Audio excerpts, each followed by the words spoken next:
Evening, everybody. This is Dr. Hack, and we are back to talk about more Ruy Lopez. Great. Well, there's a couple of things you should know before we do this. And the first thing is that we are going to look at this from a beginner or kind of amateur standpoint, which means that if we come across some expert level strategy that we can't pull off, we're going to give a nod to it, and then we're going to avoid it, right?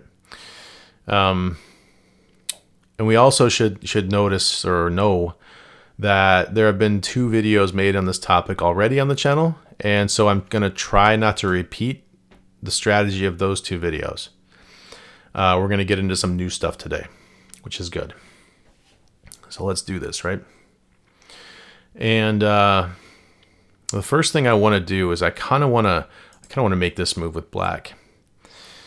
And the reason I want to do that is because that brings in this brand new topic of strategy that we need to cover today. This is going to be super important. And that idea is the idea of time in chess. Now, if you've never thought about the idea of time, let me frame it for you like this, okay? Every chess game you'll ever play will have a beginning and it will have an end. And it will have some number of moves in the middle. We just never know how many of those moves there are, right? There could be 20 or 40 or 80. But we know there is only a certain number of moves in the middle. It's finite. And so when the moves end, the time ends, the game's over. So every time you play a move, that's precious. It means something. And we want to try to get the most that we can out of those moves. Okay? Because you'll run out of them eventually. The game will be over.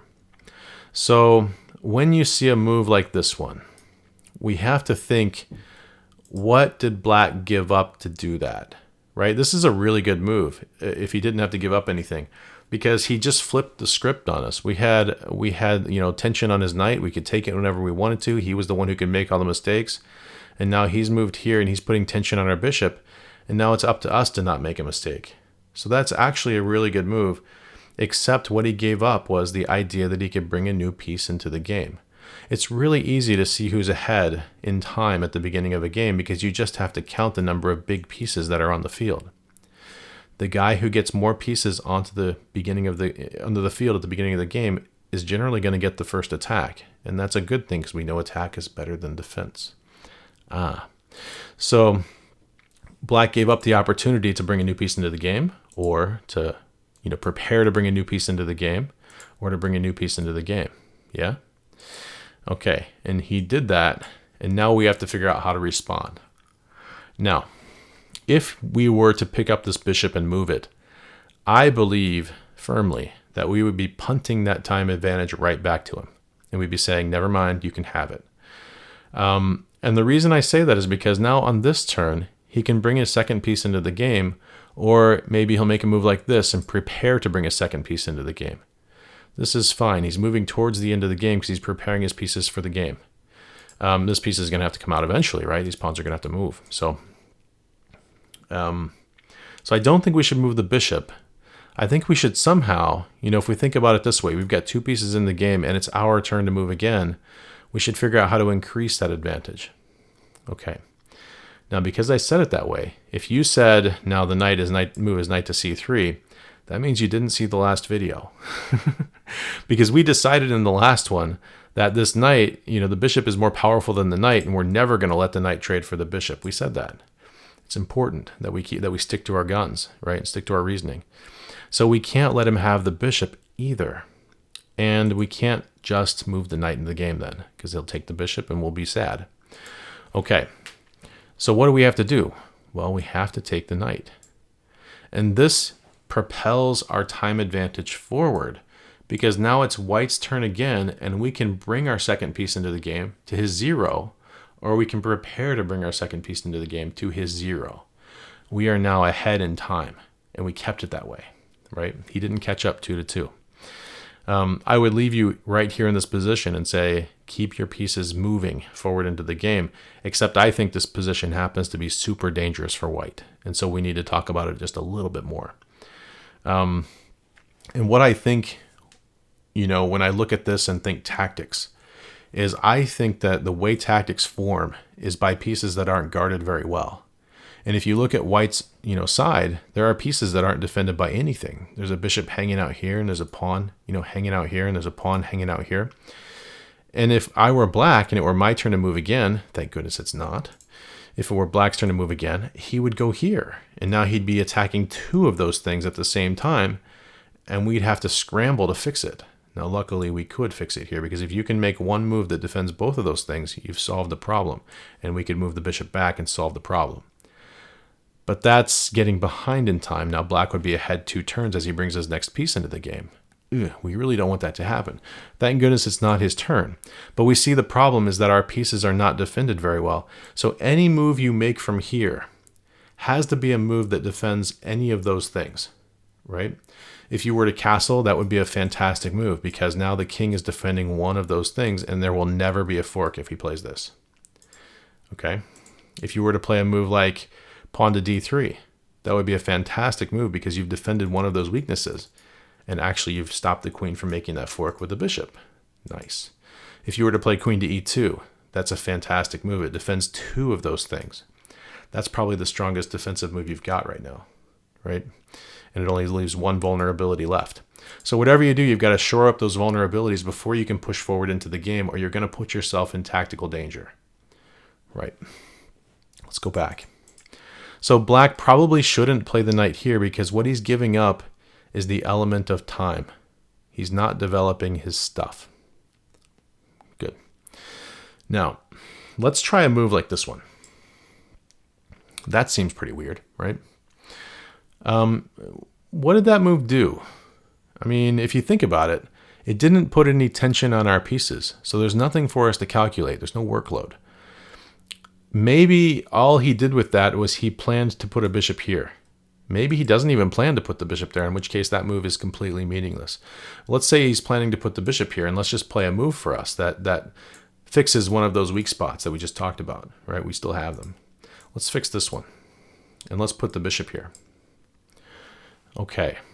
Whenever something defends the e5 pawn, our warning bells have to go off. We have to recognize the strategy from the second video, the last one, is in play. And if he wants to, and we just make a random move, defending more stuff, if he wants to, he can trade the knight for the bishop. He can force it to happen.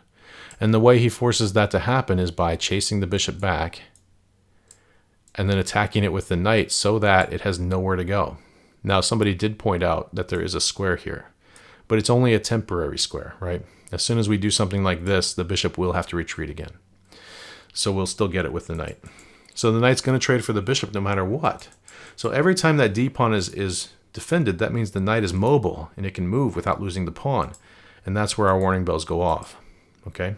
So even a bishop coming here, that sets off our warning bells. Save your bishop.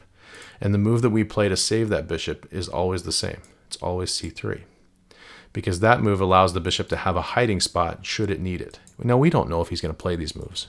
You can't tell what your opponent's going to do until they do it. But we can prepare for that eventuality. And this is also a very nice move to keep the knight where it is. Now I can't make it across the board, right? Okay. Good stuff. So that's weird, but we can see whenever that's defended what we have to do. So we can continue to play our Ruy Lopez ideas. So we don't have to go any further with that one. What if he plays a move like this one? Ooh. So this one, again, nothing to think about. No tension, right? He's not attacking any of our stuff. We're not worried. Let's castle. The only thing I can see with this pawn moving is that he could potentially now move the pawn to g5. And now panic starts to set in, right? Oh my gosh, he's attacking our king side. Whoa! Okay, there's a principle that we need to know in order to pull this off successfully, okay? And you probably see the move tactically right now, I would suppose. But we're going to learn the principle anyway so we can play it when it's a harder position. And that is that if somebody is attacking on the wing of the board, the more powerful attacks all go through the center. And so if you counterattack the center of the board and push your pieces through the center to his king, you're going to get there first every time. Okay? The counterattacks through the center of the board are more powerful than an attack on the wing. That's just how chess works. Okay, so So we would look for a way to get through the middle, and maybe we'd find a set of moves like this one, where we just go and take the pawn out of the middle, and then we try to push our pawns right through to get to his king before it can get castled. And that would work really, really well, right? So let's go back and let's say, okay, he's wise to us. He's going to do this, but he wants to defend his stuff in the middle first. And let's do that. And our warning bells go off because he defended the pawn, so we play c3, and now it comes. Oh boy, right? What do we have to do in order to push through the middle and win this game? It's exactly what we just said. We push through the middle to win this game, right? We got to get this move to work, and we got to get it to work now, soon. Okay? And by playing this way, by playing this very principled idea of just attack through the middle when they attack on the wing, we should be able to open the game when his king is still in the middle. At the very least, we'll be able to exchange queens off, and then this attack won't be worth anything for black because he needs his queen to finish that attack off. Okay, good, good, good. So we get this weird h6 move, and we understand wing attacks now a little bit better. We're going to save this move for the next video because it deserves its own bit of strategy talk. Okay, and we're going to call it here for today. I sure hope this helps somebody. You guys have a good one. Take care now.